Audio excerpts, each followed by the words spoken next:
pluralismo e diversidade aí de ideias, tá? Eu vou passar isso aqui que eu acho que não... Tá. O que acaba acontecendo, então, com essa lógica? Se a gente for observar de forma muito racional, né? Se nega, influenciado pelo próprio pensamento pós-moderno, que é um pensamento que mais amplo, né? A gente chamaria de um guarda-chuva no campo das ideias, da filosofia, e que acaba influenciando aí as diversas áreas e disciplinas, né? Se a gente for analisar lá no campo da história, é a influência no campo da história nova. Se a gente for ver no campo da pedagogia, são as pedagogias construtivistas ou relativistas, tá? Se a gente for ver no campo da literatura ou da própria semântica e tal, é o pós-estruturalismo. Então, se a gente for observar no campo da filosofia, é o pensamento mais de Nietzsche. Então,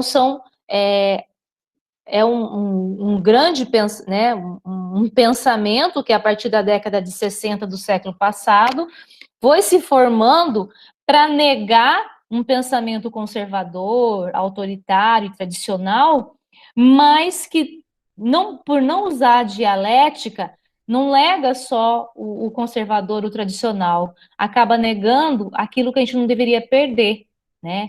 Que a gente deveria incorporar por superação, que é a valorização do conhecimento científico, filosófico e artístico na sua forma mais elaborada, que é a questão de entender a cultura produzida nessa sociedade como uma cultura universal e que pertence a todos, a toda a humanidade, e não uma classe ou a outra, ou não um grupo e a outro, né? Então, nessa negação que eles fazem da cultura universal, eles acabam negando a possibilidade de a gente se entender objetivamente, de entender a história objetivamente, de compreender as relações de totalidade, de entender uma metanarrativa e de entender o conhecimento de forma objetiva. Acaba atacando tudo, né, que tem a ver com o universal, um conceito de verdade, porque nega, né, que exista uma verdade, que nega a questão de uma verdade absoluta, de uma lógica, né, de compreensão dessa sociedade, a ciência na filosofia, da história, da moralidade e da própria arte. Tá? O que a gente acaba observando muito forte daí dentro de uma perspectiva de pós-currículo? Aqui é uma... Eu acabei tirando, deixa eu ver, mas é da Corazza ou da Kahneman essa afirmação, mas está no meu livro, né? Está ali no capítulo 2. Acaba, então, colocando que o pós-currículo, dentro de uma perspectiva pós-crítica, pós-estruturalista, pós-modernista, pós-colonialista e multiculturalista, entende que o currículo deve ser espaço para se discutir temas, né, postos aí na sociedade, né, voltados para os estudos culturais, feministas, gays e lésbicos, filosofias da diferença, pedagogia da diversidade, raça, etnia, religiosidade, enfim, coloca que o currículo deve ser tudo, né? Menos trabalhar realmente o conhecimento objetivo e histórico e filosófico na sua forma mais elaborada até o momento. E eles afirmam para a gente, né, que tudo isso é para trabalhar, é para desestabilizar a lógica eurocêntrica, cristã, masculina, branca e heterossexual. Né? E aí coloco, inclusive lá no terceiro ponto que eu destaco ali, que não existe mais aquela perspectiva de transformação social. Né? Mesmo que não mudemos radicalmente o mundo, podemos talvez humanizá-lo um pouco. Então, assim, a gente não precisa mais trazer aquela utopia de transformação social, de superação do capitalismo, de superação de uma sociedade dividida em classe. Se a gente conseguir humanizar um pouquinho, já está bom. É esse o discurso afirmado, inclusive, nesse texto aqui pelo Moreira. É essa perspectiva, né? Que é o princípio, né, da teoria multicultural. Então,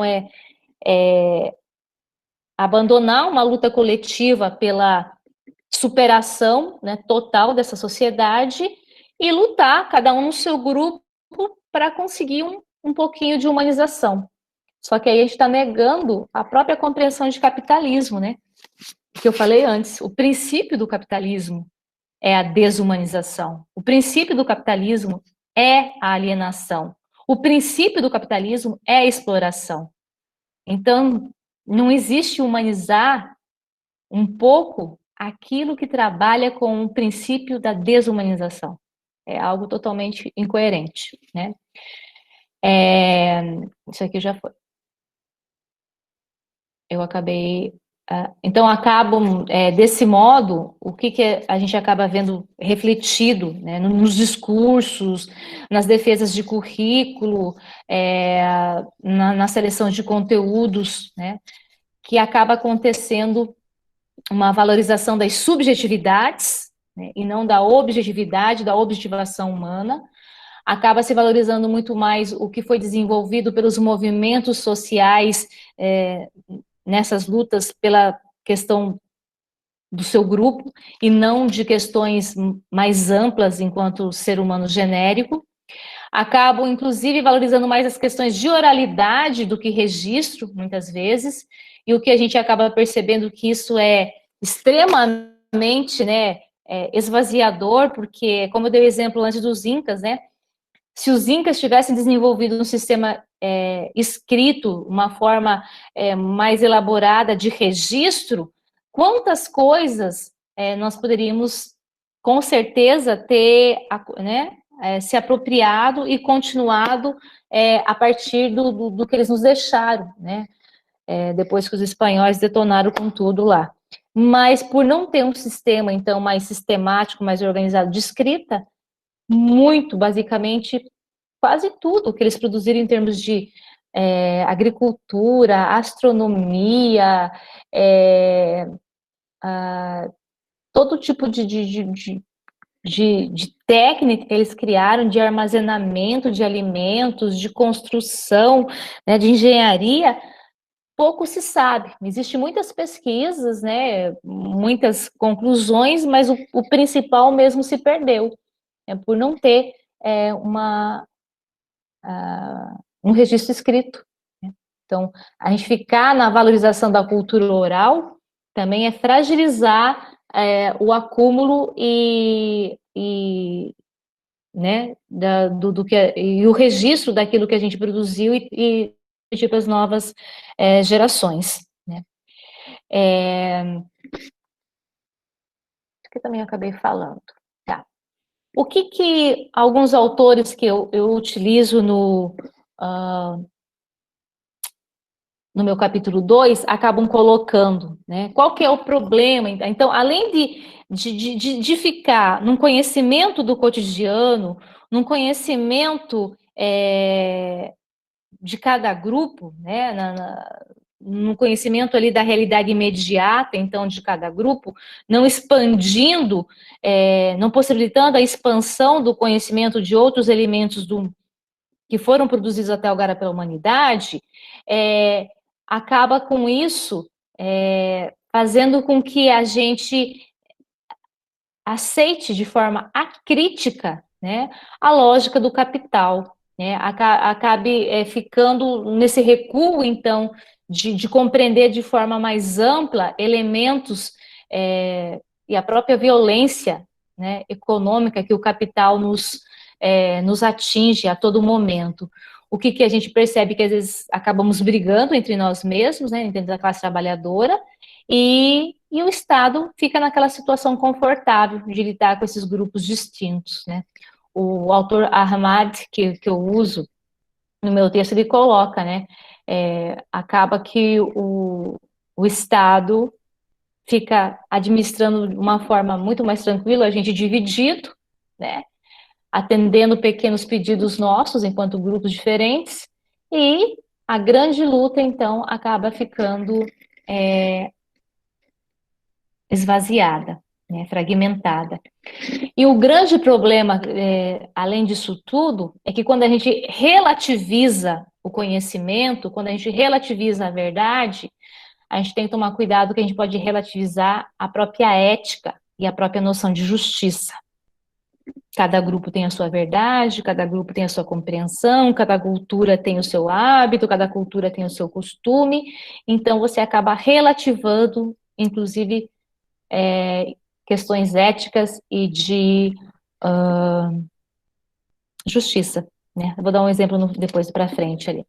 Uma outra questão que é Mira Nanda, que é uma autora que eu também uso no meu capítulo 2, que ela traz, a questão não é a gente entender que existe um relativismo cultural. Nós não somos idealistas de negar que existe a diversidade cultural e que existe o relativismo cultural. O que a gente está colocando, que não é isso que deve ser o cerne de um currículo escolar. Que essas questões do cotidiano, que essas questões de cada grupo, elas de algum modo já vão ser trabalhadas pelo grupo, já serão trabalhadas pela comunidade de cada grupo, já serão trabalhadas pelas pessoas que fazem parte desse cada grupo no cotidiano, nas suas realidades imediatas. Agora, aquilo que é mais desenvolvido, aquilo que é mais elaborado, se não for trabalhado na escola pelo currículo, não vai ter outro espaço para isso ser trabalhado, tá? Então, ninguém aqui está negando a importância da diversidade cultural e da existência da diversidade cultural. Nós só estamos colocando que não é isso que deve ser o cerne de um currículo escolar, para que realmente a gente consiga caminhar no sentido de avançar enquanto ser humano de maneira mais ampla e mais emancipadora, tá? Então, por que a pedagogia histórico-crítica é diferente da teoria multicultural ou, né, dessas que acabam trabalhando essa questão da descolonização ou né, do pós-tudo? Né? Porque a pedagogia histórico-crítica entende de forma dialética o conhecimento que foi produzido até agora pela humanidade.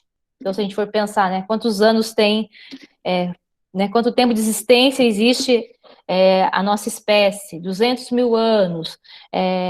A civilização, como que ela foi, né, quanto tempo ela tem de existência quando começou a se organizar de forma mais sistemática? Há aproximadamente 10 mil anos.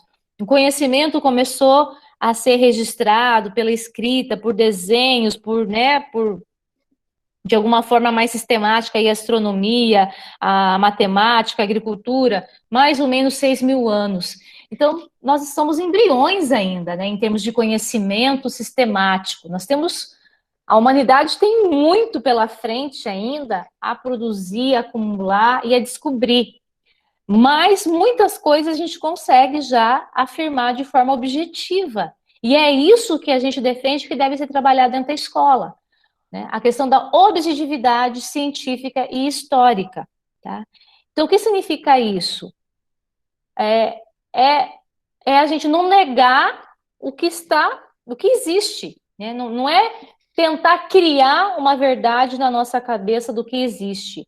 É conhecer o que existe, né? E entender isso objetivamente. Então, um exemplo, né, que eu acabei dando até no encontro anterior. O Sol, ele existe e nós já conseguimos comprovar, né, desde quando começaram as primeiras pesquisas, né, na Mesopotâmia, né, na Alexandria, na Grécia, em Roma, enfim, Copérnico, as primeiras afirmações que ele fez, Giordano Bruno, Galileu Galilei, Hipátia, né, quais que, né, foram desde aquela época, quais que são as comprovações? Né? Que a Terra é redonda, que é ela que gira em torno do Sol, que a Lua acompanha, que é um movimento em torno dela mesma que vai formando, né, da Terra em torno dela mesma que forma o dia e a noite, que é o movimento dela em torno do Sol que formam o ano, as 4 estações. Então, isso é objetividade. Não tem como você negar isso. Se você entrar nessa negação, nesse negacionismo, você não tem mais como afirmar nada, né? Você entra no relativismo total. Então, é essa a questão que acaba atingindo o currículo quando a gente acaba trabalhando numa perspectiva multicultural, né? Ninguém afirma mais nada, ninguém pode mais afirmar nenhum conhecimento, nenhuma objetividade.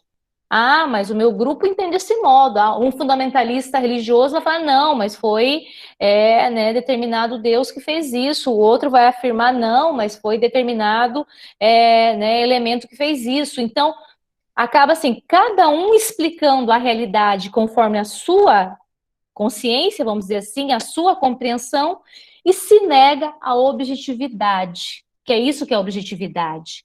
É aquilo que existe, independente da minha consciência, independente do meu... A realidade existe, independente da minha compreensão, não. O planeta Terra existia antes de eu compreender que ele existia ou não.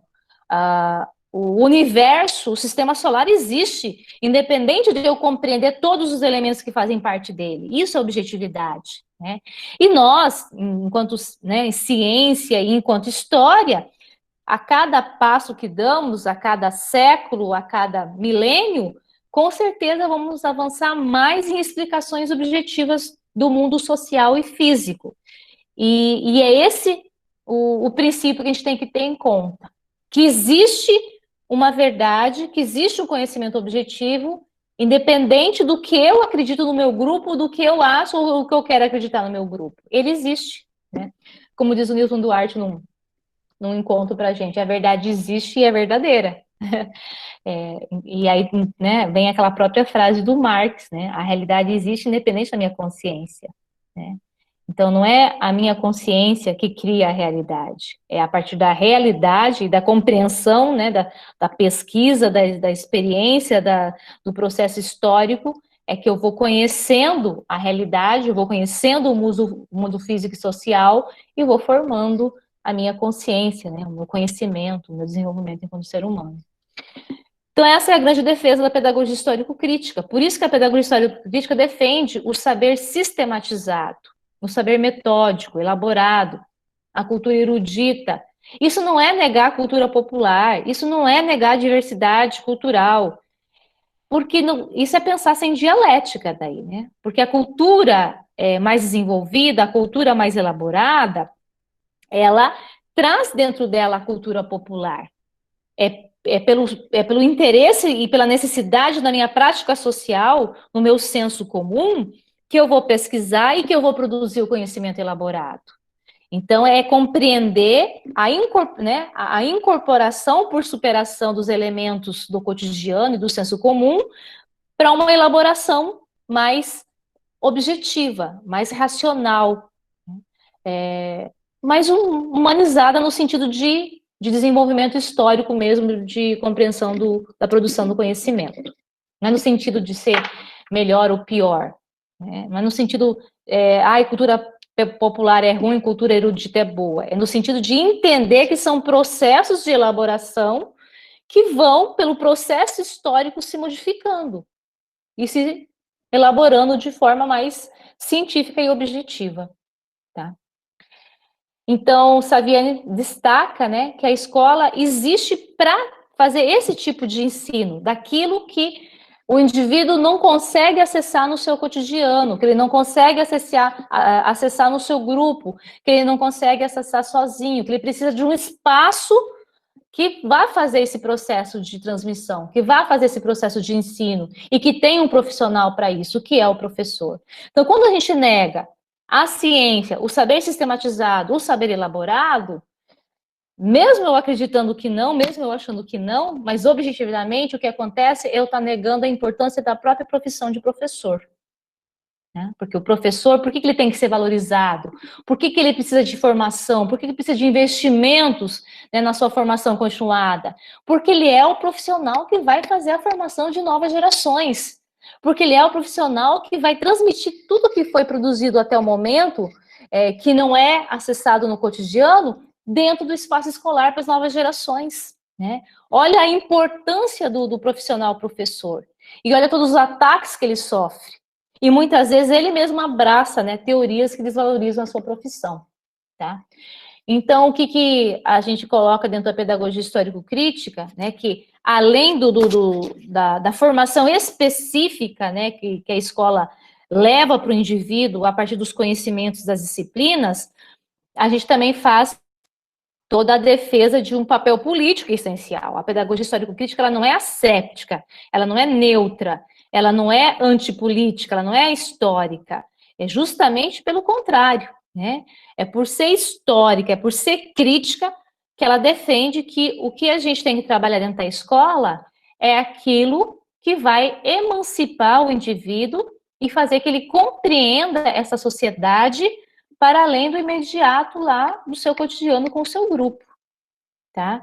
E para isso ele precisa acessar conhecimentos científicos, filosóficos e artísticos. Ele precisa entender geograficamente como esse mundo está organizado, como está dividido, por que né, de forma cartográfica foi se organizando dessa forma o mapa, o planeta, que guerras que tiveram, que lutas que tem, né? Por que temos esse tipo de organização por continentes, por países? Tudo isso é resultado de uma produção histórica, de luta, de lutas ideológicas. Então, mas você tem que entender a organização do mapa também, né? Os limites, as escalas, os hemisférios, os trópicos, enfim, né? Então, você tem que dominar o conhecimento específico da geografia e tem que entender politicamente a organização desses conhecimentos. E isso passa, então, pela formação do professor também, tá? Isso aqui também acabei falando, também já falei, para dar para o debate. Então, uma coisa que eu também acho importante destacar aqui para o grupo, para ir fechando, para dar espaço para vocês fazerem perguntas, é que a pedagogia histórico-crítica fundamentada no materialismo histórico dialético, ela não nega também um certo relativismo nos conhecimentos que nós temos, mas com compreensão do relativismo no sentido de limites históricos, tá? Não é relativizar tudo, né? Não, cada um tem a sua verdade, cada um tem a sua compreensão e tem que respeitar a compreensão de cada grupo conforme a sua verdade, a sua história e a sua cultura. É compreender a relatividade dentro de um processo histórico, como eu falei. Até o momento, o que nós conseguimos atingir enquanto conhecimento geográfico, histórico, no campo das artes, de letras, de física, de química, de ciências naturais, é esse. Até agora a gente consegue afirmar isso objetivamente, mas com certeza, né, nos próximos anos, séculos e milênios, muito mais coisa será entendida em relação ao nosso sistema solar, ao nosso universo, à nossa existência, o nosso cérebro, né, gente? Existe algo menos conhecido no nosso corpo, é o cérebro. Quais são os limites do nosso cérebro? Qual que é o poder do nosso cérebro? Qual que é a organização, né, como que funciona? A gente não tem a compreensão do nosso próprio cérebro de maneira completa ainda. Então, é muito conhecimento ainda que a gente tem para ser produzido, né, e a gente chegar a algumas afirmações. Mas nós já temos afirmações possíveis de ser feitas até o momento. E a gente não pode ficar se dividindo em diversas verdades. A gente tem que buscar o caminho de se aproximar do objeto e da explicação mais objetiva dele. Temos limites pela ideologia? Temos, né? Nós temos a ideologia burguesa, nós temos a própria ideologia religiosa, né, idealista, positivista, e que acaba muitas vezes também prejudicando a nossa compreensão de forma mais completa dentro da nossa sociedade. Mas a gente tem que ter como princípio de que nós temos, enquanto ser humano, condição de, dentro do nosso processo enquanto humanidade, chegar à explicação da realidade, da verdade, do conhecimento, né? E que a gente tem que seguir esse caminho pensando nessa questão da objetividade, tanto histórica como científica. Deixa eu ver o que mais que eu quero falar aqui. Estou voltando, peraí. O próprio Lenin, no livro que ficou com o título Materialismo e o Empírio-Criticismo, ele coloca, né, que a gente não pode cair na questão do absolutismo, mas que a gente também não pode cair no relativismo total. E aí ele coloca algumas questões falando sobre a questão da verdade. Eles estão usando aqui a questão da verdade para falar de conhecimento objetivo, de afirmações da realidade de forma mais racional, né, mais científica. Então, ele coloca a dialética, como já Hegel explicava, contém um elemento de relativismo, de negação, de cepticismo, mas não se reduz ao relativismo. A dialética materialista de Marx e Engels contém certamente o relativismo, mas não se reduz a ele, isto é, reconhece a relatividade de todos os nossos conhecimentos, não no sentido da negação da verdade objetiva, mas no sentido da condicionalidade histórica, os limites que nós temos, né, de se aproximar dos conhecimentos em relação a essa verdade, que é um limite histórico, não no limite da gente conhecer realmente a verdade. Aí, para fechar, para depois abrir para pergunta para vocês, quando a gente acaba caindo nesse discurso multicultural e na defesa da diversidade cultural como princípio norteadora do currículo, a gente pode cair em questões que acabamos negando, né? A gente acaba negando a injustiça, acaba negando o preconceito, negando o racismo, negando a xenofobia, negando a misoginia, mas no limite de respeitar a diversidade cultural, no sentido de que cada um tem a sua verdade, a gente acaba aceitando injustiças, aceitando desigualdades, aceitando xenofobia, misoginia e tudo mais. Tá? Então, aqui algumas questões que a Nagel, a professora Lísia Helena Nagel, acaba trazendo para a gente.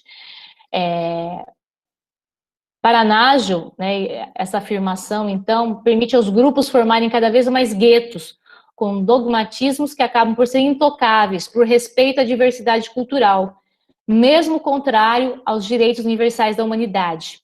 E aí ela coloca, na lógica do respeito às diferenças culturais, o tolerante deve tolerar o intolerante. O negro e o judeu devem aceitar a prática nazista. As mulheres devem acatar o infanticídio feminino em obediência à prioridade dada ao nascimento de filho homem.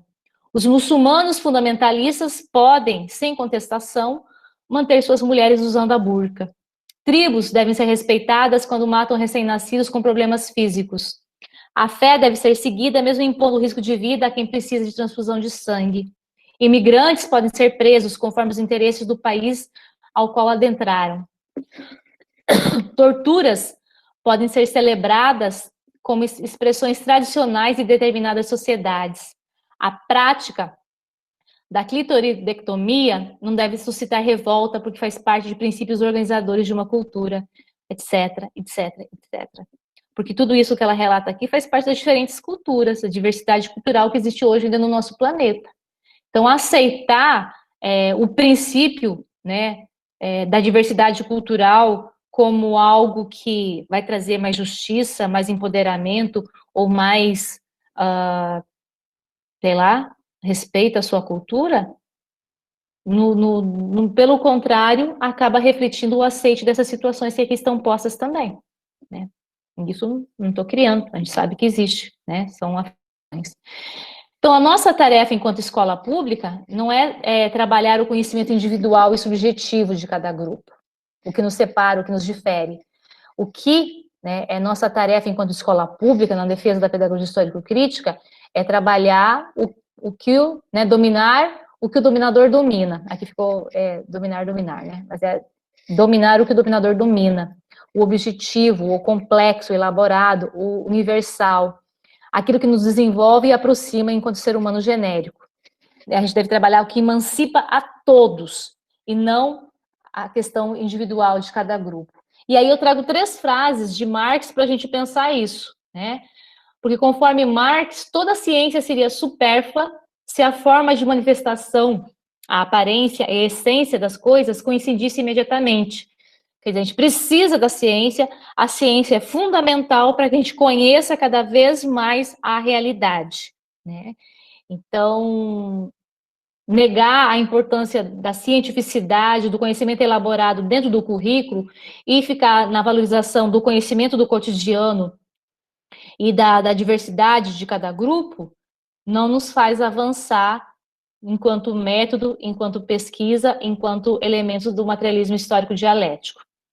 Uma outra coisa que eu acabei falando, né, e aqui eu trouxe a frase, então, para a gente fugir do idealismo presente na teoria multicultural, né, porque a verdade é como cada grupo interpreta, não, a verdade existe, a realidade existe. Então, não é a consciência dos homens que determina o seu ser ou a realidade, pelo contrário, né, seu ser social, quer dizer, a realidade, a sociedade é que determina a sua consciência. Então, a realidade existe, independente da minha consciência, e eu preciso, pelo método, pela pesquisa, pela ciência, pela história, ir construindo esse processo de me aproximar cada vez mais da explicação desse objeto. E, por último, eu acho que é o grande recado que Marx e Engels já deixaram para nós lá em 1848, quando eles escreveram o Manifesto Comunista, né? Trabalhadores do mundo, univos. Classe trabalhadora, unam-se. E não se dividam em grupos. E não se atraquem em grupos dentro da própria classe trabalhadora. E não briguem por, né, diferentes questões de grupos que fazem parte de uma mesma classe, que é a classe trabalhadora. Então, o princípio de Marx e a análise que ele faz da sociedade não mudou. A gente continua capitalista, a gente continua dividido em classe, a gente continua vendendo nossa força de trabalho, a gente continua dentro de um processo de alienação e desalienação constante. Então, quando a gente acaba colocando como princípio de um currículo a diversidade cultural e não o conhecimento objetivo, o saber historicamente acumulado e, né, em sua forma mais desenvolvida e produzida até o momento, a gente está contradizendo o próprio princípio que Marx coloca para a gente no Manifesto Comunista, né? Ele e Engels. A gente tem que se unir enquanto classe trabalhadora e não se dividir em grupos dentro da classe trabalhadora e que a gente não avança, pelo contrário. É muito fácil de nos atacar e isso tem acontecido de forma muito clara nos últimos tempos, né? Direitos que nós adquirimos resultado de luta de classes, de tensão, de pressão na década de 30, década de 40, década de 50, década de 60, nós perdemos agora na Previdência, a reforma da Previdência, algumas questões agora, né, também aconteceu em algumas questões da reforma trabalhista, a própria questão de elementos aí, né, da escola pública, né, da autonomia, da democracia e tudo mais. Então, nessa divisão que tem acontecido, e por influência do pensamento pós-moderno e dessa questão das teorias multiculturais, nós temos hoje pessoas negando que a Terra é redonda, nós temos os terraplanistas, nós temos pessoas negando que aconteceu a ditadura, nós temos pessoas, né, valorizando torturadores, nós temos pessoas negando o Holocausto, nós temos pessoas fazendo campanha contra a vacina, qualquer tipo de vacina, quer dizer, a gente chegou assim num ceticismo, numa negação, num negacionismo da ciência, da verdade, do conhecimento objetivo científico e histórico, e que acaba sendo reflexo, sim,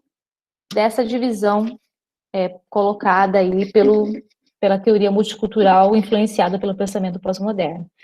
E a pedagogia histórico-crítica se coloca contra isso nesse sentido, né?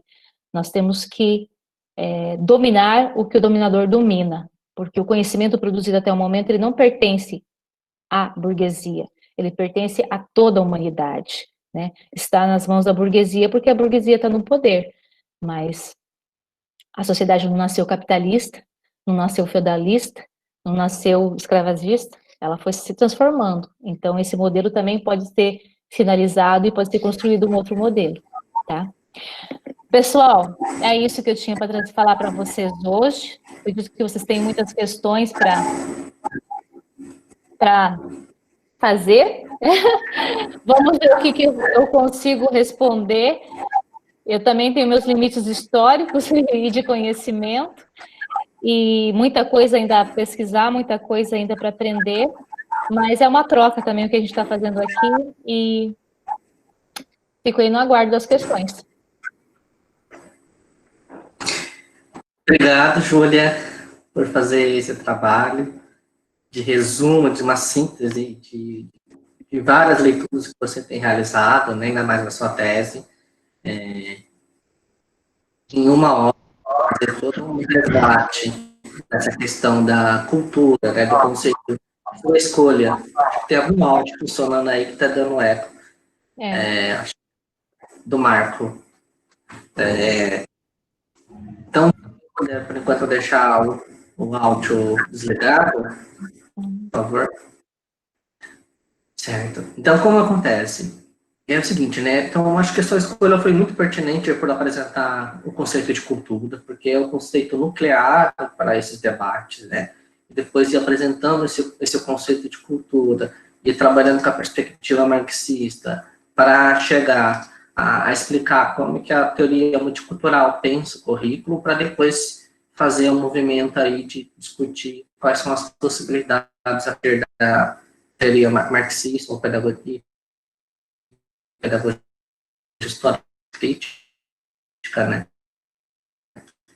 para poder a questão do currículo, porque é importante, né, esclarecer para as pessoas, né, que a pedagogia histórico-crítica, ela está em construção, né, ela não é uma coisa fechada, pronta, né, elas são estudos, né, que estão sendo realizados, então pesquisas, né, tentando fazer um esforço a partir do método, de olhar para esses documentos, olhar para essa prática, e justamente para poder, avançar, né.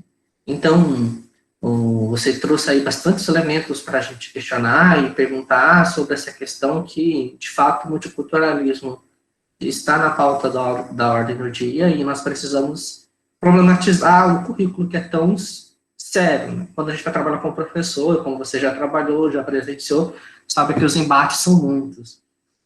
Então, só para organizar melhor a nossa posição, a nossa fala, aqui a participação de todos os ouvintes, né? Pensando em rádio aqui, que a gente está acostumando ainda com essa linguagem virtual, né? Com essa linguagem técnica virtual. Então, recebemos, assim, eu consegui registrar 8 perguntas, então eu vou formar 2 blocos de 4 perguntas para você responder. E, em seguida, depois desses 2 blocos, que são total 8 perguntas, a gente forma mais um bloco, que aí as próprias pessoas podem utilizar o áudio, né, o vídeo, ou mesmo a escrita para fazer. Então, quem quiser fazer sua inscrição no chat, para a gente respeitar a ordem de cada participante. Preparada, Júlia? O seu áudio está no mudo, mas depois você retoma ele. Vamos à pergunta. Antes de tudo, gente, eu quero agradecer a participação de todos. Nós atingimos praticamente 121 pessoas e mantemos aí uma média de 119, então isso é muito positivo para um evento que foi concebido na segunda-feira e cá estamos já com uma grande participação de diversas pessoas, diversas localidades, aqui do extremo norte de Roraima até o Rio Grande do Sul, meus alunos daqui da Federal, de outras universidades também participando, alunos da Bruna, da Alessandra, de diferentes lugares, isso é muito importante. Então vamos lá. O Wellington Cipo, da Universidade Estadual da Feira de Santana, da Bahia, ele fez 2 perguntas. Primeira, qual a relação desses pressupostos relativistas multicultural com a reflexão sobre a perspectiva pós-crítica? Aí depois ele faz uma outra pergunta no outro momento, aproveitando, né? O problema de escolar essas questões identitárias, da forma como produzimos e reproduzimos a nossa existência. Lutar em favor da pauta identitária é também lutar contra o avanço do capital. Como fazer isso negando as metas narrativas? Talvez tenhamos aí uma aporia. Com essa primeira pergunta do Hélio. São 2 perguntas, né? Depois temos a pergunta do Marco Aurélio de Uberlândia, da Federal de Tocantins, que pergunta, são 2 também. Júlia, a partir da apresentação do debate de hoje, como podemos identificar os fundamentos históricos e filosóficos da BNCC, Base Nacional Curricular Comum, já que a mesma se reveste, em certo sentido, de alguns conceitos e expressões, como a roupagem inovadora e inclusiva, já que defende o direito de aprendizagem como questão central. A partir da sua resposta da primeira pergunta, como as universidades e instituições de ensino em geral pode resistir e, ao mesmo tempo, contrapor essas políticas curriculares como subsídios para as instituições escolares que já estão implementando os princípios da BNCC? Temos a terceira pergunta, do Thiago Moreira, do programa de pós-graduação acho que é na Universidade do Triângulo, né, do Paraná, do PPGEFST. Professora, reconheça a tendência das pautas identitárias, isoladas da perspectiva da totalidade sócio-histórica, implicaram no estilhaçamento das lutas sociais. Porém, ao mesmo tempo, me incomoda a ideia de pensamento único e da proposição de que a ciência, entre aspas, historicamente atribuída à Renascença Europeia, seja o único modo de apropriação da realidade viável. Me parece que a existência humana abarca outras epistemes, com objetos, métodos e funções distintas. Me põe a pensar, por exemplo, nas contradições manifestas na educação escolar indígena, por exemplo. Seria possível pensar o diverso sem comprometer a objetividade do conhecimento dentro da perspectiva do materialismo histórico dialético? Então, eu prefiro que são 3 perguntas densas. Eu lendo aqui, eu comecei a perceber que são bastante problematizadoras. Então, vamos fechar nesse bloco em 3. Acho que quando a gente vai lendo, a gente vai percebendo que é um pouco mais trabalhoso. Ficou claro, Júlio? Você quer que eu repita novamente a questão? Seu áudio está no mudo. Lembrar sempre, a gente está tão habituado a falar a gente está tão habituado a falar presencialmente e a gente esquece de tirar do mudo. Vai ter que me falar sempre. Sim, João, ficou claro. Assim, claro que para responder tudo de forma mais profunda, eu precisaria de mais tempo. Eu vou tentar fazer respostas mais objetivas aqui, mais rápidas, tá? Até para dar tempo das outras questões também. A primeira pergunta, né, que o professor, acho que Hélio coloca, né, qual que é a relação dos pensamentos pós-pós e como a gente, né, enfrentar isso dentro de uma perspectiva né, da defesa da metanarrativa. A primeira coisa que eu até tento deixar isso claro no capítulo 2 do livro, é mostrar que todos esses pós, na verdade, eles vêm se desenvolvendo desde a década de 60 do século passado, justamente como um enfrentamento de algo conservador, de algo autoritário, né? Só que o que a gente observa é que nesse enfrentamento de algo autoritário, conservador, acaba se jogando muitos elementos fora, né? A gente acaba não incorporando por superação aspectos importantes da história da educação, né? Da história da pedagogia, da história do currículo e da história da formação da própria humanidade. E é isso que a pedagogia histórico-crítica coloca, né? Tanto quando o professor Saviani, naquele livro Escola e Democracia, ele coloca, fala sobre a escola nova, sobre a escola tradicional, sobre a tecnicista, ele coloca a compreensão, né, dialética do que representa a escola nova e do que representa a escola tradicional. Ele fala que, no final, a escola nova, que vem com o discurso de ser revolucionária, de ser transformadora, ela acaba sendo reacionária, porque ela joga fora a importância do conhecimento científico, filosófico e artístico, né? Acaba trabalhando por centros de interesse, por temas geradores que seja, ou por projetos, pela resolução de problemas e não pelo domínio do conhecimento na sua forma mais aprofundada. E que a escola tradicional, que é colocada como autoritária, como reacionária, por valorizar, né, no seu cerne a questão do conhecimento clássico, do conhecimento universal, acaba sendo mais revolucionária, né? Então, é entender por dialética elementos que fazem parte da história da pedagogia, da história da educação, né?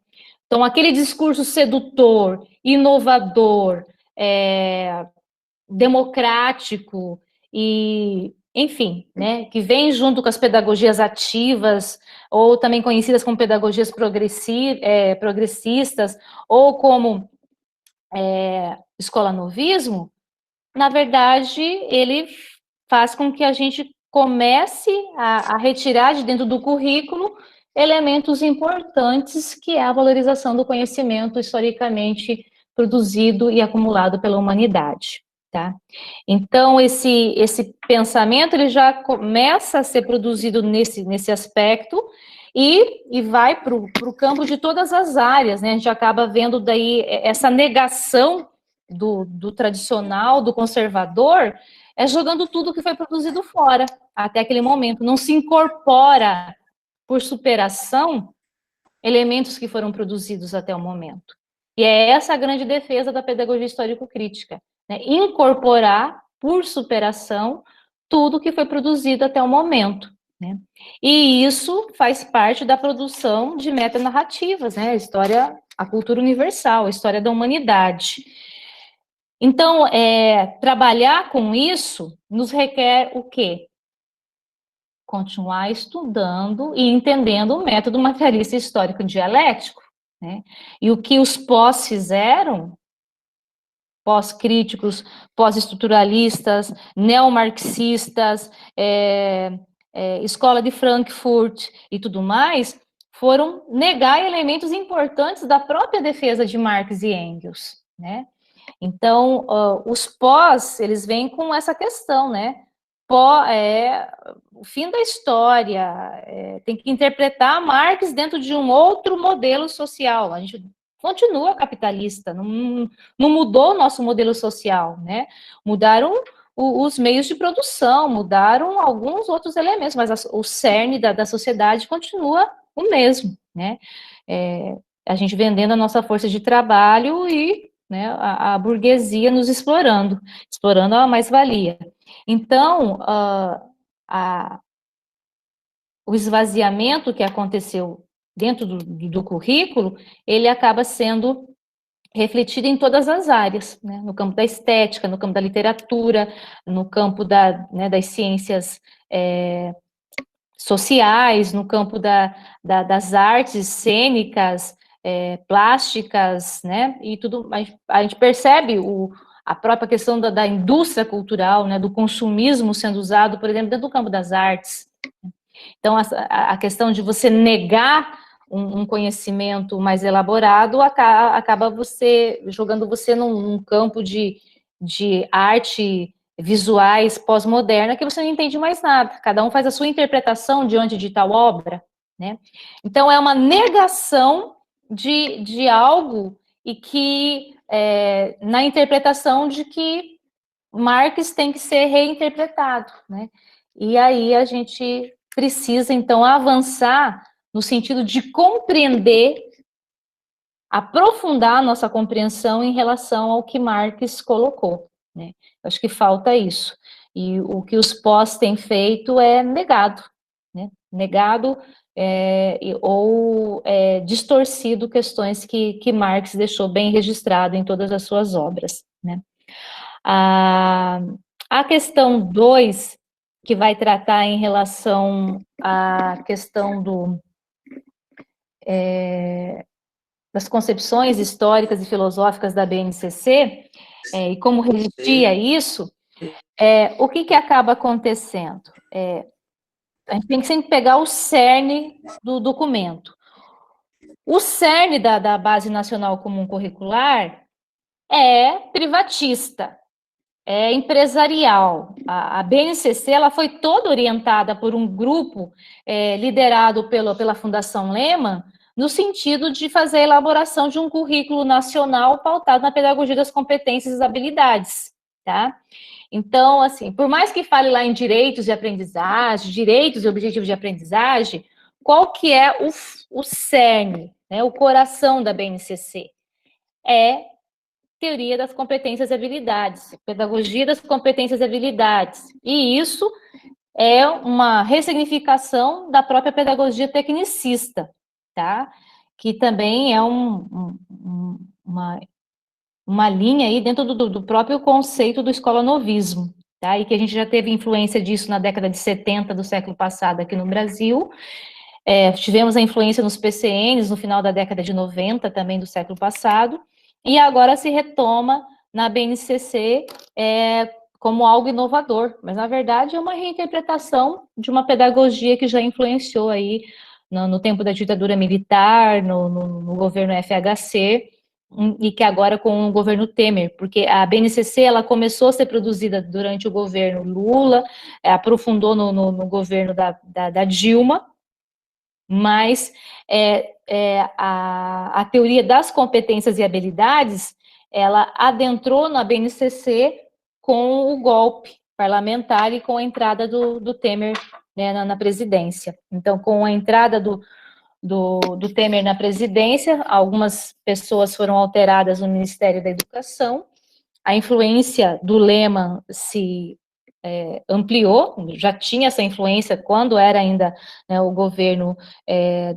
da Dilma, mas com o Temer, esse protagonismo, né, da Fundação Lehmann e do Grupo Todos pela Educação ficou totalmente visível, e o resultado é isso, né, um currículo nacional com ideais privatistas, com concepção tecnicista e instrumental de formação de ser humano. Como resistir a isso? Só tem um modo de resistir a isso. O professor tendo uma formação para fazer contraponto a essa BNCC. E nós sabemos que isso também não é fácil, porque mesmo os cursos de licenciaturas, né, eles não são todos pautados numa perspectiva crítica, né? A maioria dos cursos de licenciatura ou são influenciados por teorias multiculturais, tá? Ou são influenciados pela própria pedagogia das competências e habilidades. Eu acho que daria para contar no dedo, né? Os cursos de formação de professores que realmente se assumem materialistas, histórico e dialéticos, que se assumem realmente marxistas, né? Mas a resistência está aí, foi o que eu falei esses dias para um grupo de professores. Podem trocar todos os documentos, ano após ano, cada gestão de prefeito, cada gestão de governador, cada gestão de presidência. Se a minha formação realmente tem fundamentos profundos, né, e sólidos no materialismo histórico dialético ou na pedagogia histórico-crítica, o meu trabalho em sala de aula não vai se modificar. O meu objetivo vai continuar sendo trabalhar conteúdos, aprofundando, fazendo relações e realmente buscando objetividade histórica e científica, né? Então, a resistência está na própria formação de professores, né? Ou na universidade, e quando não se tem na universidade, na formação continuada e na própria militância, né? Porque também sabemos que nem todo professor tem essa compreensão de militância, né, de luta, nós temos muitos professores que não se entendem enquanto classe trabalhadora, nós temos muitos professores que não se entendem enquanto, né, pessoas que devem lutar, né, pela escola pública, pela sua provisão e como integrante da classe trabalhadora, né. Então, a resistência não tem como ser diferente que não seja pela própria formação do indivíduo. Então, se eu hoje estou numa sala de aula e recebo a BNCC para trabalhar, o conteúdo que eu vou trabalhar em sala de aula, de ciências, história e geografia, se eu tenho fundamentos sólidos e profundos do que é a minha função em sala de aula, não vão ser mudados. Até porque se eu trabalhar a partir da pedagogia histórico-crítica, eu vou estar trabalhando muito mais do que a própria BNCC pede, porque a BNCC ela trabalha não por conhecimentos, né? Não por saberes, ela trabalha por competência, por objetivos comportamentais a serem alcançados. Então, é uma formação extremamente tecnicista e instrumental mesmo, né? Fragmentada, despolitizada. É um projeto de educação e formação humano que está posto dentro da BNCC. E o projeto é esvaziar de conteúdos o currículo dos filhos e filhas da classe trabalhadora, trabalhar uma formação técnica e instrumental, né, trabalhar uma formação despolitizada. Agora, se eu, enquanto professor, tenho a compreensão de que não é essa a formação que eu tenho que passar para os meus alunos, eu não vou trabalhar nessa perspectiva. E aí tem todas as formas de continuar fazendo seu trabalho e, inclusive, superando, né, o comportamental e o instrumental que está posto ali. A questão da 3, né, a questão desse reforço, né, das identidades, né, nessas teorias multiculturais, mas também a preocupação em estar assumindo uma ciência, né, etnocêntrica, eurocêntrica, esse pensamento único. Eu acho que, assim, é isso que nós, talvez às vezes a gente não consiga deixar claro, ou a gente precisa de mais tempo para ir esclarecendo. A gente não defende que existe, a gente defende que existe sim, né, a verdade, que existe a objetividade do conhecimento, mas não que a gente já alcançou isso, né, que a gente já tenha isso totalmente claro, totalmente alcançado, até porque, como eu falei, a gente é um embrião em termos de conhecimento sistematizado, de civilização, né, de acúmulos registrados. Então, como eu dei o exemplo dos Incas, né, indígenas, uma população aí né, na América do Sul. São conhecimentos, com certeza, que se perderam com o massacre que os espanhóis fizeram e que a gente jamais vai conseguir recuperar, né? Assim como foi quando queimaram a Biblioteca de Alexandria, tá? Mas o que nós temos até agora, né? O que nós conseguimos explicar até agora do mundo social e físico? E qual é o caminho para a gente continuar buscando essa explicação, essa aproximação, né, do objeto? Então, o que hoje nós temos de forma mais desenvolvida, não no sentido de que o europeu é melhor ou pior, é processo histórico. Está mais tempo sendo registrado, está de algum tempo mais acumulado. Então, como eu falei, a questão da escrita mesmo é um salto de acúmulo, de registro e de transmissão das novas gerações que, quando a gente fica na história oral ou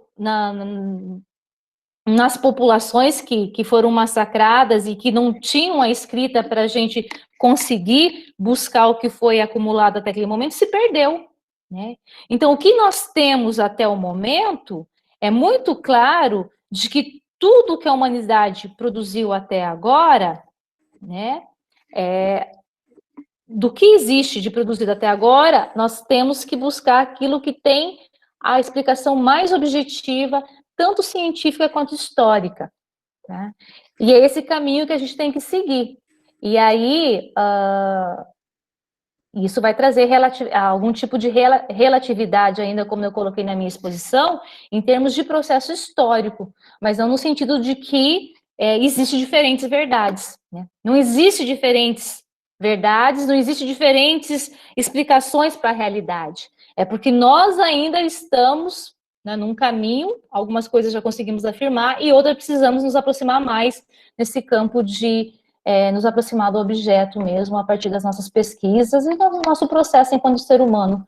Quando eu falei da questão do nosso cérebro, né?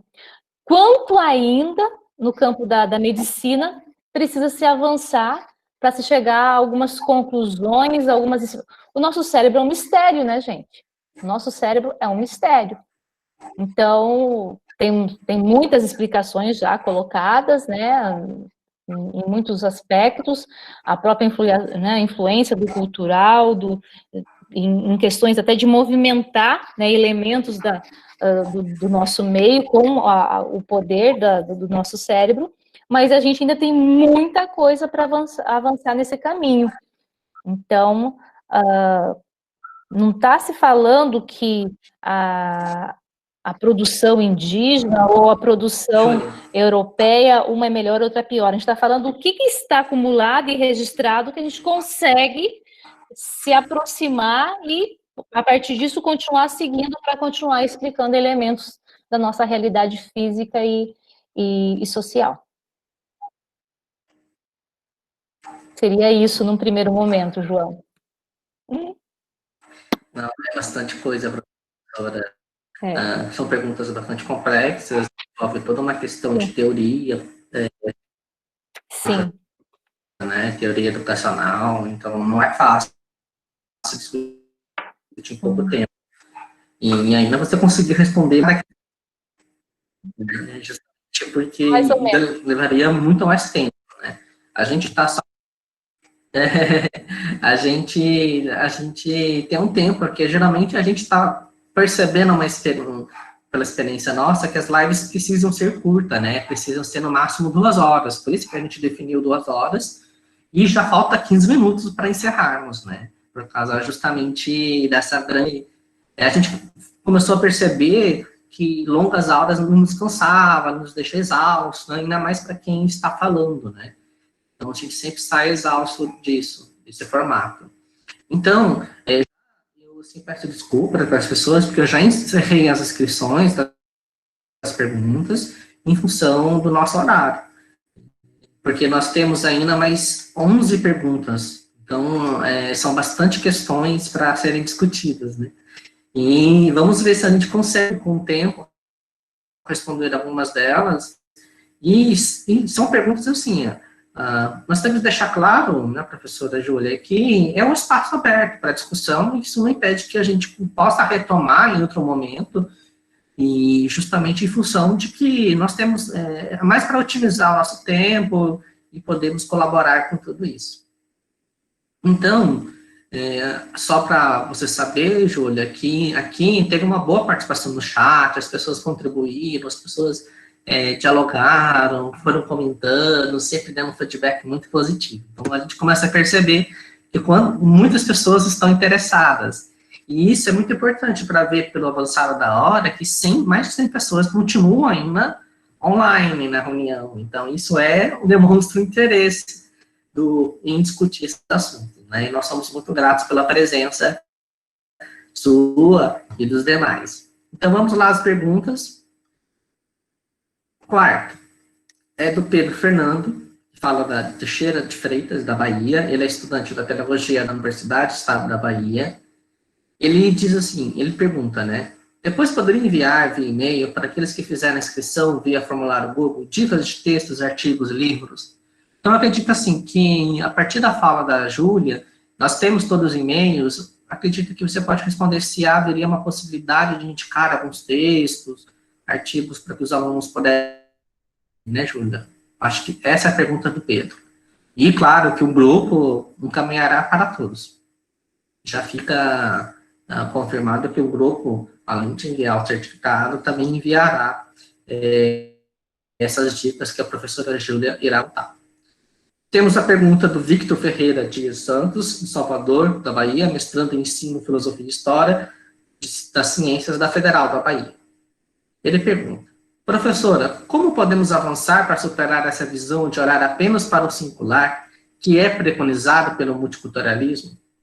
E, nesse sentido, como pensar em uma classe trabalhadora concreta, no sentido de mobilizar a relação universal, particular e singular, e, nesse sentido, mobilizar as particularidades para serem abordadas no currículo? Não podemos negar que, no Brasil, a classe trabalhadora é majoritariamente preta e de mulheres.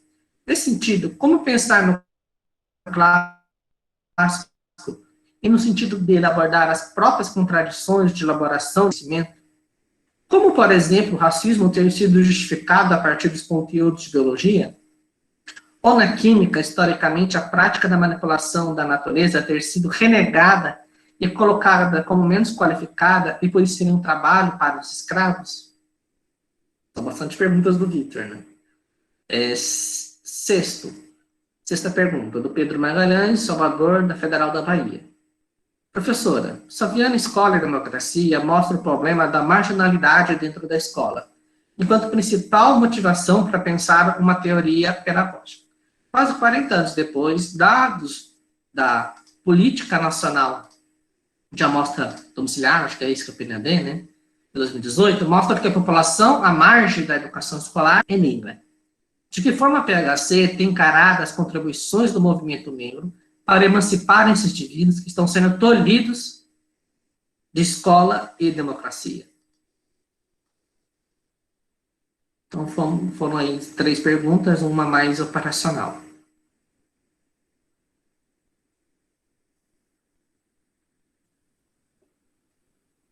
Tá. Então, os textos, sim, a gente sugere depois, discutam a questão da objetividade, a questão do currículo, enfim, né? Alguns outros textos que a gente pode estar sugerindo. Porque é como você falou, né? A gente está falando de currículo, a gente está falando de teoria curricular, a gente está falando de teoria pedagógica, e ao mesmo tempo a gente está falando de concepções, né, de sociedade, de ser humano e de conhecimento. Então a gente acaba adentrando em questões sociológicas, psicológicas e filosóficas. Então são várias leituras, né, que tem que acabar dominando, adentrando, para a gente não ficar realmente tão, né, de repente, no superficial da discussão. Mas o tempo também não nos possibilita que consigamos, né, aprofundar tanto. O Vitor, quando faz essa questão, né, de como avançar nessa questão do singular para o universal, né, do particular para o universal, eu acho que, assim, a minha fala no sentido de demonstrar de que existe dialética quando a gente está colocando a questão do saber científico, filosófico e artístico, é a grande chave de se pensar a pedagogia histórico-crítica. Quer dizer, mesmo esse conhecimento sendo produzido dentro de uma sociedade dividida em classes, e, né, nos últimos séculos, dentro de uma sociedade capitalista, ele carrega contradição, né? Então, eu trabalhar o conhecimento na sua forma mais elaborada com os meus alunos e todas as relações que influenciam nele, vai fazer a minha contribuição na formação dos indivíduos, porque eu comentando esses dias com umas professoras da educação infantil, não vou eu recebendo, né, pensando lá, né, recebo o bebê com 6 meses ou com 1 ano lá no berçário. Ele não vai sair com 4, 5 anos da educação infantil um revolucionário, né? O marxistinha. É um processo de formação do indivíduo e você vai levar para ele, num primeiro momento, conhecimentos operacionais também, né? O próprio desenvolvimento da linguagem, motricidade, caminhar, né, gesticular, enfim, tudo mais. E depois você vai adentrando em conhecimentos mais intelectuais, né? E quando você trabalha a questão de elementos mais cognitivos, se você tem a sua formação enquanto professor, isso é o que eu vou bater sempre muito, né? Destacar muito, que você não tem como fazer a formação do indivíduo ser crítica se você não tem essa formação. Então, essa formação de indivíduos críticos não acontece se o professor que trabalha em sala de aula não conseguir fazer essas relações também, né? Então, a formação de professores, ela é fulcral, né, como diria a professora Lígia Márcia Martins, para que aconteça o trabalho a partir de um currículo, a partir de uma perspectiva histórico-crítica, ou a partir de uma perspectiva, então, marxista, né? Então, não adianta simplesmente estar escrito lá no currículo, esse currículo é marxista. Se o professor nem sabe o que isso significa, se ele não entende o que é essa concepção, se ele não compreende aquilo. E, por outro lado, ele também nem domina com profundidade o próprio conhecimento da sua disciplina, ele não vai fazer nada, né? Não vai trabalhar nem a concepção e nem o próprio conteúdo, né? Então, a formação do professor é fundamental, porque é ele que vai fazer essa mediação. É ele que vai, né, mediar o conhecimento já produzido para o indivíduo, para o aluno, para as novas gerações. Então, o professor, ele é é parte, né, desse meio, desses instrumentos que vão fazer essa transmissão da cultura para os indivíduos, para as novas gerações. Então, como avançar? Né? Continuar estudando, continuar compreendendo e continuar produzindo, né, nessa proposta, como disse o professor João, porque a pedagogia histórico-crítica, ela é um coletivo. Né? Nós temos o professor Saviani, que fez as primeiras produções no final do século no final da década de 70 do século passado, e o ano passado, né, foi em 79, vamos dizer que o marco histórico da pedagogia histórico-crítica foi 79, então o ano de 2019 foi a comemoração dos 40 anos da pedagogia histórico-crítica. Então, e ele fez um balanço, né, na fala que ele fez lá na Bahia. Foi o evento de comemoração foi na Bahia.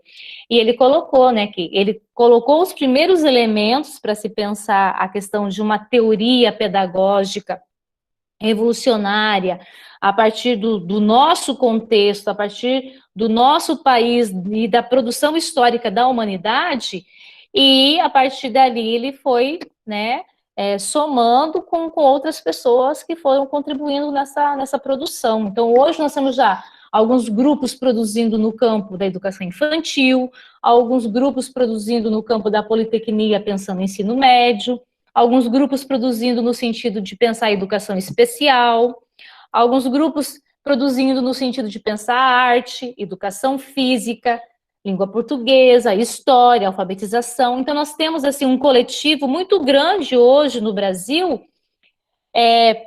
trabalhando, né, elementos teóricos e experienciando isso em sala de aula, ou experienciando isso nas redes municipais. Então, é esse o caminho, né? A gente não tem, assim, uma solução mágica, né, e nem uma receita rápida, porque o que a gente sempre lendo Marx, lendo Engels, lendo Gramsci, lendo Lenin, o que a gente compreende? Que a gente precisa se apropriar do que foi produzido até o momento, né? E retirar essa ideologia burguesa dessa produção para continuar avançando enquanto classe trabalhadora na nossa organização e essa luta coletiva para a transformação dessa sociedade. Quer dizer, é um caminho que a gente não para nunca. Né? É uma produção, é um estudo, é uma luta pela organização que a gente não acaba nunca. A gente tem, né, essa constante, né, tensão e dialética da luta de classes, que a gente consegue avançar em alguns momentos e em outros momentos a gente acaba perdendo. Né? A gente teve alguns avanços aí na década de 60, depois na década de 80, né? Na década de 90 o neoliberalismo já voltou com tudo, mas a gente ainda continuou por um tempo conseguindo alguns elementos, mas agora a gente está entrando aí num recuo bastante grande, tanto de organização, nós estamos totalmente desorganizados enquanto classe trabalhadora, paralisados, a gente está assim numa situação, né, de total, assim, não sei nem falar o quê, anestesiados, né? A gente vê assim, o Chile, né, o ano passado, com toda a influência que tem o neoliberalismo no Chile e tudo mais, mas chegou no momento que foram para a rua, fizeram enfrentamento, não foi a revolução, mas mostraram que estavam insatisfeitos, foi trocado 7, 8 ministros naquele momento com toda aquela coisa acontecendo lá, né? E outros países que acabam muitas vezes indo para a rua, a classe trabalhadora e fazendo pressão, e alguns recuos acabam acontecendo, né, dos políticos e da classe burguesa. E no Brasil a gente só tem, né, paralisado ou muitas vezes recuado. Então, a gente está num momento realmente de reforçar nossos elementos teóricos, né, reforçar a nossa compreensão enquanto organização coletiva mesmo de classe trabalhadora, para que a gente possa avançar, né? E no sentido de sair dessa sedução e desse discurso do empoderamento do grupo pelo grupo, né? Porque essa palavra empoderamento também é uma palavra pós, né? Então, eu empodero a mulher. Para quê? Para ela ter cargos na sociedade burguesa. Eu empodero o homossexual. Para quê? Para ele estar na sociedade. Então, não se discute a questão de emancipar os indivíduos como um todo para superar esse modelo. E não simplesmente ocupar cargos ou conseguir um pouco mais de espaço dentro desse modelo. Então, nós temos que avançar no sentido de superação desse modelo, e não simplesmente fazer troca de lugares nesse modelo, né? Então, acho que... E isso requer a gente continuar estudando mais Marx, Engels, Lenin, Gramsci, Saviani, Newton Duarte, e todos aqueles que a gente percebe que têm contribuído no sentido de organização da classe trabalhadora e emancipação. A pergunta do Pedro em relação à questão da a escola, a marginalidade, no livro Escola e Democracia. De alguma forma, o que eu respondi ao Vitor, Pedro, tem a ver com o que você está solicitando aqui, né?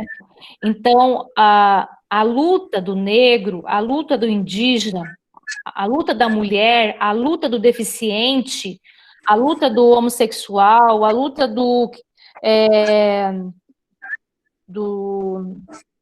da pessoa que mora na favela, ela não é uma luta individual, ela é uma luta coletiva.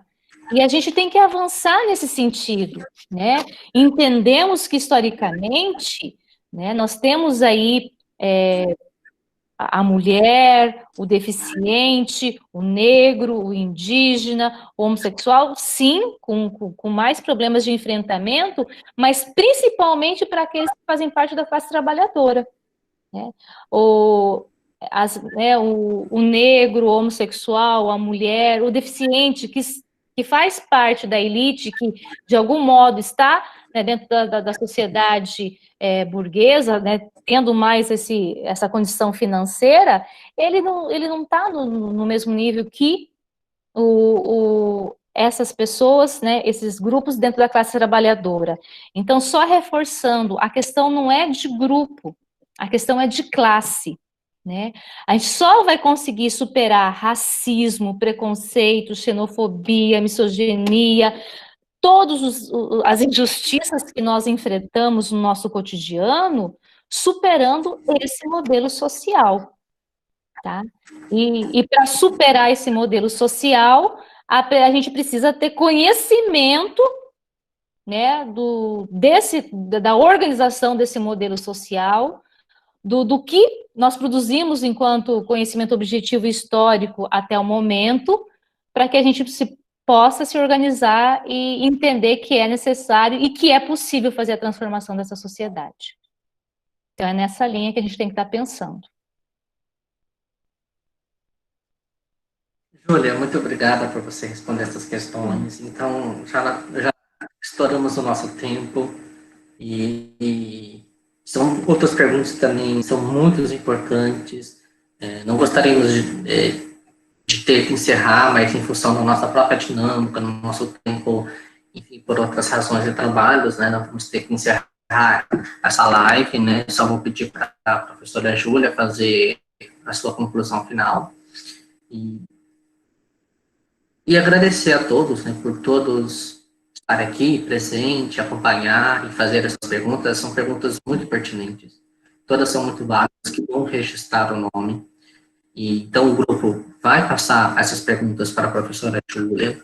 E aí, a professora Júlia, na medida possível, vai responder cada uma dessas perguntas, tendo como intermédio aí o grupo, por causa do nosso avançado da hora mesmo, tá? O objetivo aqui não é silenciar ninguém, não é excluir ninguém, é em função da nossa própria dinâmica, que nós precisamos nos reorganizar nesse contexto. Então, professora Júlia, alguma consideração final? João, eu vou falar alguma coisa breve aqui, mas também eu quero fazer isso, quero agradecer a oportunidade de estar aqui conversando com esse grupo que reúne pessoas de várias instituições e de diferentes estados. É sempre bom a gente poder estar, né, trocando experiências, articulando ideias e aprendendo, né? Que, como eu falei, a gente é um embrião enquanto ser humano, né? Nesse planeta, enquanto produção de conhecimento nesse planeta, e imagine aqui enquanto um ser agora, né, político situado nesse momento e nesse espaço.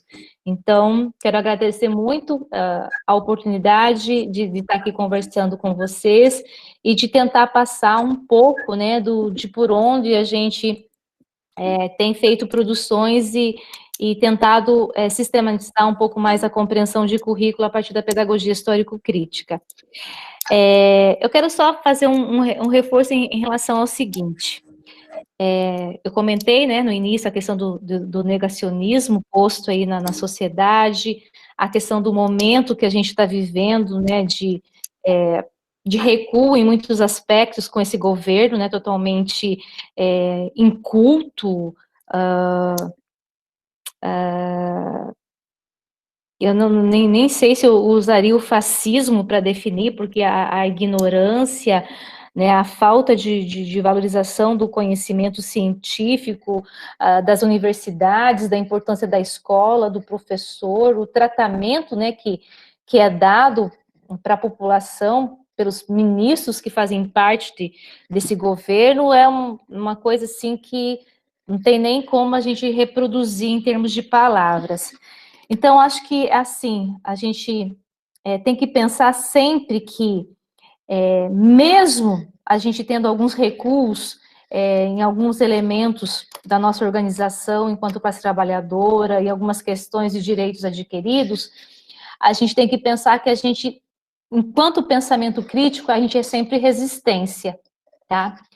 E que as coisas só não estão piores porque tem ainda gente, né, se colocando, se expondo, escrevendo, falando, nos representando e, de algum modo, sempre deixando clara a sua posição, né? Então, mesmo que a gente pense que só a gente debater, ou só a gente escrever, ou só a gente ensinar dentro da escola parece pouco, mas é isso que tem ainda nos mantido, de certa forma, segurando muito mais coisas que poderiam estar acontecendo, né? De recuo aí nos nossos direitos, nas nossas lutas e nas nossas condições de trabalho e de existência. Então, o campo das ideias também é um campo de luta, também é um campo de resistência.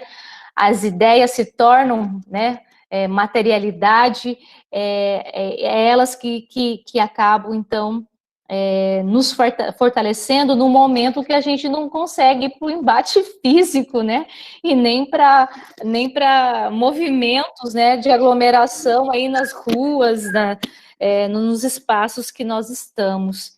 Então, pensar que por que a gente incomoda tanto, né? Porque constantes ataques às políticas de formação de professores, aos currículos escolares, à universidade, porque nós, né, escola, né, a universidade é uma escola, porque nós somos campos de formação de pensamento, nós somos espaço de debate crítico, nós somos espaços de fortalecimento da resistência. Toda vez que nós somos atacados, nos mostra o quanto que nós incomodamos. Então, se nós somos atacados, é porque nós fazemos diferença no campo do enfrentamento, no campo de marcar território, no campo de ser resistência. Então, não devemos esquecer disso, né? E continuar na nossa luta, no campo das ideias, no campo da resistência pela escrita, pela fala, pelo debate, e quando for possível, sim, né? Esperamos que o mais breve, né? Mas Acredito que só depois que tivermos uma vacina mais definida, ir para a rua, sim, né? Ir para o enfrentamento, ir para a organização coletiva e mostrar o nosso desagrado, a nossa revolta, a nossa não aceitação a tudo isso que está acontecendo no nosso país, né? A desvalorização da vida, né? A desvalorização da ciência, a desvalorização da educação, a desvalorização da produção do conhecimento histórico, então, o acúmulo histórico mesmo, né? Então, a gente continuar firme, que nós, professores,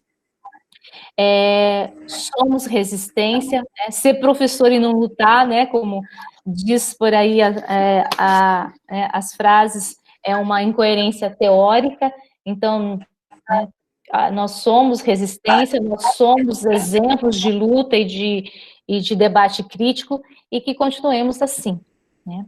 E tenho certeza que todos que se inscreveram nessa live têm essa mesma perspectiva e compreensão de sociedade, então que continuemos firme aí e seguimos na luta, sempre, e na resistência. Obrigada mais uma vez. Desculpa, aqui acabou a internet falhando aqui, estamos escutando? Sim. Alô? Aqui em Roraima nós temos um grande problema com a internet, que acaba rompendo, a banda larga nossa não é das melhores. Então, às vezes, a gente tem esse prejuízo na questão de banda larga. Mas, enfim, foi salvo o evento, não choveu, então, se não choveu, a internet conseguiu manter.